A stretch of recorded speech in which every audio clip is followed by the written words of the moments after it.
जीवन का एक सत्य है जो आपको आरसीएम अभियान एवं जीवन के हर क्षेत्र में सफलता, संपन्नता और सम्मान की प्राप्ति कराता है, वह है ईमानदारी, लगन और निरंतरता के साथ प्रयास। इन सिद्धांतों का पालन करके कोई व्यक्ति, चाहे वह कितना भी धीमा या छोटा या गरीब से गरीब परिवार या गरीब से गरीब वर्ग, जाति विशेष से क्यों ना हो, अपने लक्ष्य को अवश्य ही प्राप्त कर सकता है। मकड़ी बार बार अपना जाल बुनती है, भले ही उसका जाल टूट जाए, आंधी से, तूफान से, वर्षा से, किसी भी कारण से वह हार नहीं मानती। अंततः वह अपने जाल बुनने में सफल हो ही जाती है। ऐसे ही कछुआ धीमा जरूर होता है, बहुत धीमी गति से चलता है, लेकिन निरंतर चलने से, लगातार चलते रहने से वह दौड़ में खरगोश को भी पीछे छोड़ देता है। खरगोश को लगता है कि कछुआ से तो मैं बहुत आगे निकल आया, अब कछुआ मेरा पीछा नहीं कर सकता, इसलिए वह सो जाता है। और लेकिन कछुआ निरंतर धीरे धीरे धीरे धीरे चलता रहता है और अंततः वह खरगोश को रेस में हरा देता है। इसके पीछे एक सूक्ष्म विज्ञान काम करता है जो मैंने वेदों से सीखा है। वेदों में एक सूत्र बताया गया है कि सत्य की गति बहुत धीमी होती है, असत्य की गति सत्य से थोड़ी तेज होती है और पाप की गति अति तीव्र होती है। पापी मनुष्य के अंदर धैर्य कतई भी नहीं होता, उसे जल्दी छटपटाहट लगती है कि मुझे जल्दी एन के एन प्रकार किसी भी माध्यम से तुरंत जल्दी फास्ट सफलता चाहिए। और असत्य में थोड़ा धैर्य होता है, वो धीरे से सफल हो जाता है। लेकिन सत्य और धीमा होता है, वो बहुत धीरे से बहुत धीरे से बहुत धीरे से चलता है।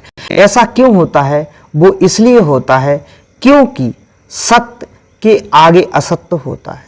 वो क्यों? क्योंकि असत्य एक सुरक्षा चक्रव्यूह बनाए रहता है और वो पाप को अपने से आगे करे रहता है। कोई भी समस्या आएगी तो सबसे पहले पाप नष्ट होगा, उसके बाद असत्य नष्ट होगा और आखिरी में विराजमान सत्य ही होगा। इसीलिए यह वैदिक सूत्र कार्य करता है। सत्य अधिक लंबे समय तक यानी पाप से और असत्य से भी अधिक समय तक राज्य करता है। इसीलिए सबसे पहले पाप नष्ट होता है, उसके बाद असत्य नष्ट होता है। जब दोनों नष्ट हो जाते हैं तब पीछे से धीरे से सत्य विराजमान होता है और युगों युगों तक दोनों से कई गुना अधिक समय तक सत्य का राज्य रहता है और सत्य सुरक्षित रहता है। सत्य, असत्य और पाप के इस सूत्र से हमें यह सीख मिलती है कि हमेशा सत्य के सारथी बने, यानी धैर्य और संयम रखें और धैर्य और संयम के साथ ही कार्य करें, क्योंकि छोटी छोटी कोशिशें भी बड़े से बड़े लक्ष्यों तक हमें पहुंचा सकती हैं और बड़ी से बड़ी ऐसी उपलब्धियां प्राप्त करा सकती हैं जो अभी तक सामान्य मनुष्यों को प्राप्त नहीं हुई। इसीलिए कभी भी हार ना माने, चाहे कितनी भी बाधाएं आएं। विकट से विकट बाधाओं में और विपरीत से विपरीत परिस्थितियों में हमेशा आत्मा को आनंद की अनुभूति महसूस कराएं।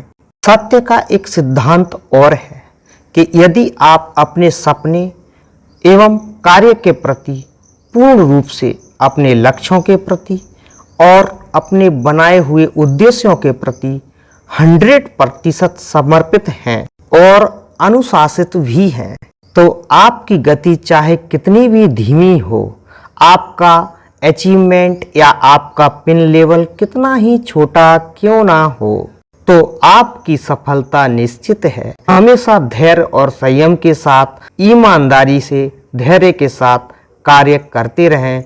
कौन कहाँ कैसे एन केन प्रकारेण हमसे आगे कहाँ जा रहा है, इस पे ध्यान ना देकर अपने आप पर ध्यान दो, अपनी अंतर आत्मा की सुनो कि मैं सही रास्ते पर हूँ कि नहीं।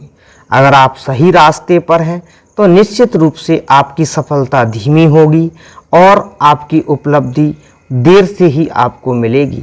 धन्यवाद। जय आरसीएम।